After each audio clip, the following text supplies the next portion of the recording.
Hi, welcome back. I hope you've all had a great week. Now, for anyone that's new here, my name's Emma and this is Destination FBA. So I set this channel up originally just to document my own journey as an Amazon seller. Now, as time's gone on, I've used it to share help, advice videos, just things that would really be useful to anyone that's starting out in the world of Amazon. So today I wanted to talk about look at our stock during this seasonal period. So as summer draws closer to an end, as Q4 approaches us quicker and quicker, there's a lot of things we need to think about as an Amazon seller.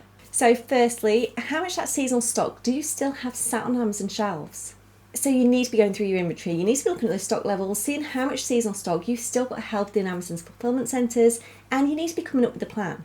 Now, if you cannot afford to have your money tied up in that stock, you need to be getting rid of it as soon as you can. Now, before you do, I would recommend you look at those historical data charts, you work out when those sales start to dry up. Now, if we just take a look at this product, just as an example. So on this particular item, we're looking at a pack of water guns. So we would expect this to sell really well during the summer period. So what we can do is just scroll all the way down. We can take a look at those historical data charts. Now what this does is show us all the data for the last 30 days. Now we really want to get an idea of what those sales were like last summer. So we're just going to go ahead and click all time 899 days. I then want to look specifically at 2022. So what we're going to do is just grab around here and pull all the way across to December time. So what this will do is just zoom in, it'll let you look at all that data in a little bit more detail. So straight away we can see where there was periods of intense sales. We've got this heat map at the bottom as well that helps indicate with those red sections, and we can see when those sales started to dry up. So what we can do now is just zoom a bit further and we'll look at July through to August. So this green BSR line really starts to go up from sort of the end of July to mid-August. So I would say this is the point where you probably need to look at that stock. You need to make a decision on what you're going to do with it. So on this item, I might reduce that price as much as I possibly can while still making a good profit, or at the very least breaking even. This should just help me clear through that stock as fast as I can, get that cash back in my account, ready to make more purchases. So when it comes to my repricing, I'm using Profit Protector Pro. And this is an algorithmic based repricing software, and I'd say it's likely that I'd use a strategy like the super aggressive dominator as well. So as the name suggests, this is the most aggressive strategy of them all. It'll fight hard to win you that buy box before pushing that price back up as much as it can to find that sweet spot where you can make higher sales. Now, if you lose a buy box, this strategy will drop more frequently and more aggressively to retrieve it back before again trying to push that price back up for you.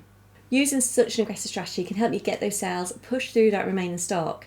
Now, unfortunately, you could find that your competition is doing exactly the same and that price is dropping to a price so you just cannot afford to compete. Now, if that is the case, you'll probably want to create a removal order, try and get that stock back, sell it elsewhere, just try and get that original investment back into your bank account. Now, the other option is not an option that's suitable for everybody, but you could get that stock back, you could store it away, ready to send in again next summer. Now, this is only really an option if firstly you've got storage space available and also holding on to those items isn't going to affect your cash flow, cause any hardship to your business. You need to be able to operate as normal, have those funds in your account when you need them. Now, if you don't have the funds, you can't go out buy new stock, you're really going to cause yourself some problems. Now, whatever you decide to do, just don't leave that stock sat on Amazon shelves. For every month it's sat there, you'll be paying storage fees, and when it's been there for 365 days, you'll be hit with long-term storage fees as well, which can be really, really costly.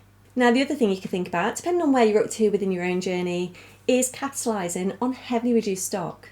Now, we're not even midway through August yet, but I've already seen things like paddling pools, garden toys with up to 75% off.